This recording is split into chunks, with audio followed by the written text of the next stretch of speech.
Good morning friends, সবাইকে জানাই একটি নতুন দিনের শুভেচ্ছা।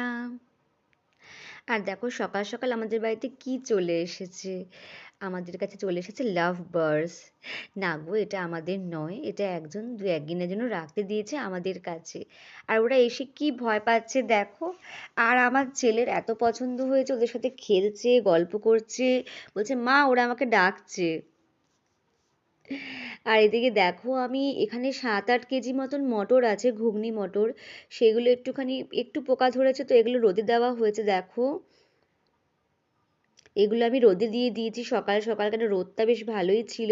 তাই রোদে দিলে পরে অনেকটাই ভালো থাকবে, তার জন্য রোদে দেওয়া। তোমরা এর আগেও দেখেছো আমি অনেক কিছুই রোদে দিয়ে দিই দোকানের জন্য। দেখো পুরো বিছিয়ে দিয়েছি রোদের মধ্যে। আর এই একটুখানি বিছিয়ে না দিলে না হবে না, উল্টে পাল্টে দিতে হয়। তার জন্য আমি এখানে এসেছি দেখো, ওই মটরগুলোকেই ঠিকঠাক করে মানে আবার উল্টে পাল্টে দেবো, রোদটা একটুখানি যাতে ভালো করে পায়। কারণ সব সময় তো রোদ থাকছে না, একটু ছায়া ছায়াও পড়ছে। দেখো কয়েকটা খারাপ খারাপ মটর আছে, আমি নিয়ে ফেলে দিচ্ছি সেগুলো। Hello, good afternoon everyone. চলো আজকে আমরা এখন দুপুরের লাঞ্চের জন্য প্রিপারেশন নিচ্ছি। তো আজকে কি রান্না হচ্ছে তোমাদের সাথে আমি ভালোভাবে শেয়ার করব। তোমরা দেখতে থাকো। এখন দুষ্টাইও আছে, দেখো দুষ্টাই আজকে ছুটি যেহেতু স্যাটারডে। আর এবার দেখাচ্ছি তোমাদেরকে আমি যে আমরা লাঞ্চের জন্য কি কি প্রিপারেশন নিচ্ছি আজকে, আরও কি কি করি। তোমরা দেখতে থাকো। আমার রান্না চলছে এদিকে, নাড়ানাড়ি করতে হচ্ছে। দেখো কি রান্না হচ্ছে তোমাদেরকে আমি দেখাচ্ছি, দাঁড়াও এক সেকেন্ড। এই দেখো, এটা কি বলো তো, এটা কিন্তু মুরগির ডিম নয়, এটা হচ্ছে হাঁসের ডিম।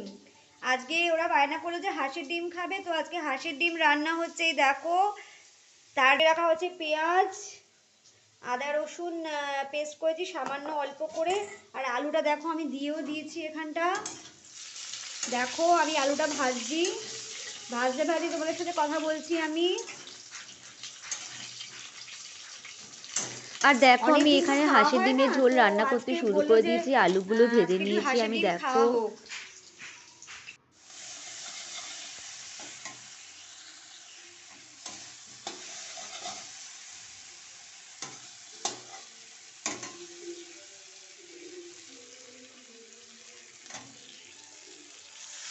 আলুগুলো কষাতে কষাতে এবার জল দিয়ে দেবো আমি। জল দিয়ে দেখো এটা মোটামুটি জলে দিয়ে দিয়েছি। আর এদিকে দেখো ডিমগুলো সব ভাজা রয়েছে। এগুলো হাঁসের ডিম খুবই ভালো লাগে, যারা যারা ভালোবাসে তারা তারা বলো অবশ্যই। এবার রান্না হচ্ছে এটা।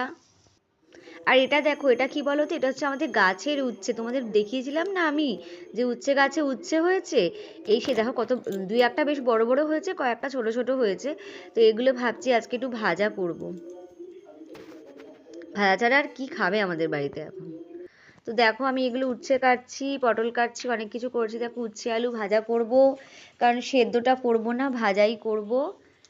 এখানে কাটাকুটি চলছে। আর এদিকে আমি পটলও কেটে নিচ্ছি, পটল আলু আর টমেটো দিয়ে একটা তরকারি হবে নিরামিষ। দেখো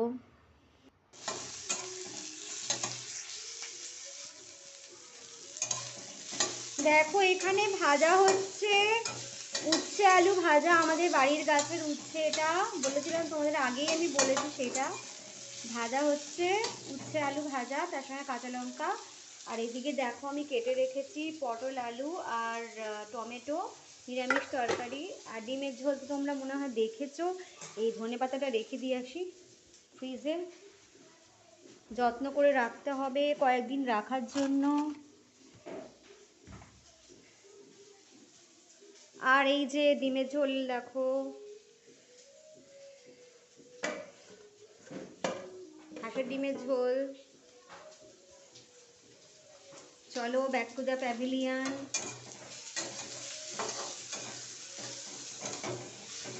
ভালো করে কড়া করে না ভাজলে না ভালো লাগে না, এগুলো একটু কড়া কড়া ভাজতে হয়।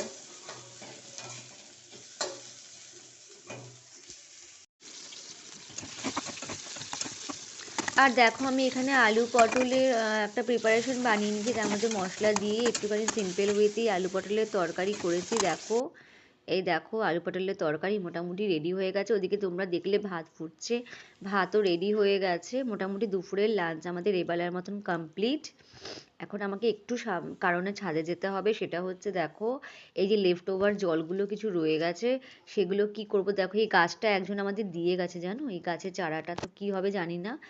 বলেছে একটু জল টল দিতে, আমি একটুখানি জল দিয়ে দিচ্ছি, কেন জল পাচ্ছে না, শুকিয়ে যাচ্ছে, খুবই প্রবলেম হচ্ছে। এখন শীতকাল, সবই শুকনো শুকনো ভাব। এবার চলো ইভিনিংয়ে আমরা চলে এসেছি, গুড ইভিনিং। এখানে রান্না হচ্ছে রাতের জন্য অবশ্যই রুটি আর তোমার তরকারি, আলু আর ফুলকপিতে তরকারি। দেখো রুটিগুলো মোটামুটি হয়ে গেছে, আর এই রুটি আর তরকারি দেখিয়েই আজকে মোটামুটি ব্লগটা আমি তোমাদেরকে শেষ করব। আশা করছি তোমাদের ব্লগটা ভালো লাগবে। তোমরা ভালো থেকো, সুস্থ থেকো, বাই বাই।